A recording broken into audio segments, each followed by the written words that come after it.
Redmi note 15 তো চাহিদা অনুযায়ী আমাদের প্রয়োজন কতটুকু মেটাতে পারবে তা জানার জন্য আমি সরাসরি চলে গেলাম বসুন্ধরা সিটি সুপার মার্কেটে। তো আমি এখন কিন্তু বসুন্ধরা মার্কেটে প্রবেশ করলাম। তো আমি সরাসরি চলে গেলাম শাওমির শোরুমে। তো 32,000 টাকায় ফোনটাতে কি কি দিচ্ছে আমরা এখন দেখে নিব। তো ফোনটা দেখতে কিন্তু খুবই সুন্দর, পিছনের ডিজাইনটা কিন্তু খুবই সুন্দর, ক্যামেরার মডেলগুলা এবং ব্যাক প্যানেল এবং সাইড কর্নারগুলো একটু মোটা সোটা, যেহেতু এটাতে একটা বড় সড়ো ব্যাটারি আছে। ফোনটা হাতে নিয়ে সর্বপ্রথম মূল আকর্ষণ ক্যামেরা সেকশনে চলে গেলাম। 108 মেগাপিক্সেলের ক্যামেরাতে খুব সুন্দর ক্লিয়ারই দেখা যাইতেছিল। এরপর সামনের ক্যামেরা, ফ্রন্ট ক্যামেরাতে দেখলাম যা সুন্দরই দেখা যাচ্ছিল আমার ভিডিও শ্যুটগুলা। এর ডিসপ্লের কালার, ব্রাইটনেস এবং টাচ রেসপন্স খুব সুন্দরই ছিল।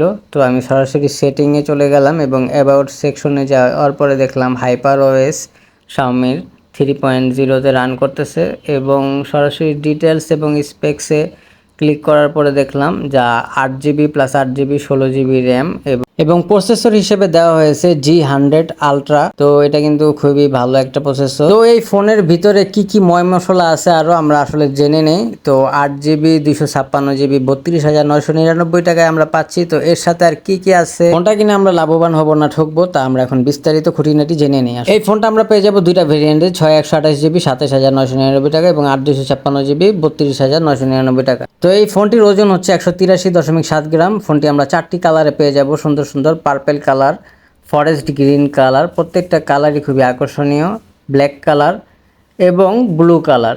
ফোনটিতে আরও পেয়ে যাচ্ছেন 6000 mAh ব্যাটারি, যা কিনা 6 ইয়ার লং লাইফ ব্যাটারি এবং 2 দিন কিন্তু একটানা চলবে এক চার্জে এবং 18W রিভার্স চার্জিং সিস্টেম আছে। আপনি এটা দিয়ে আপনার পকেটের TWS ব্লুটুথ স্পিকার সব চার্জ দিতে পারবেন এবং এটা কিন্তু IP64 108 মেগাপিক্সেলের ক্যামেরা আছে, যা কিনা খুবই কালারফুল এবং ডেপথ ছবিগুলো খুব সুন্দরভাবে চলবে, বকি ছবিগুলো যা পোর্ট্রেট মোডে খুবই সুন্দর লাগবে দেখতে এবং সব কিছুই খুব সুন্দরভাবে স্মুথলি চলবে এবং Dolby atoms Dolby sound system আছে, ডুয়েল স্পিকার এবং MediaTek Helio G100 ultra processor, সাথে 8GB 16GB র্যাম। তো আপনারা যদি ফোনটা আনঅফিসিয়াল নেন তাহলে 6128GBর প্রাইস পড়বে 25,000-এর কাছাকাছি এবং 8 256GBর প্রাইস পড়বে 30,000-এর কাছাকাছি। তো এই ফোনটা কিন্তু সব দিক দিয়ে বেটার, কিন্তু প্রাইসে বিবেচনা করলে অন্যান্য কোম্পানির চাইতে আমি মনে করবো যে Xiaomi তারপর একটু বেশি কিছুই দেওয়ার চেষ্টা করে। তো বর্তমান বাজার হিসেবে নতুন ফোনের, তো বর্তমান বাজার অনুসারে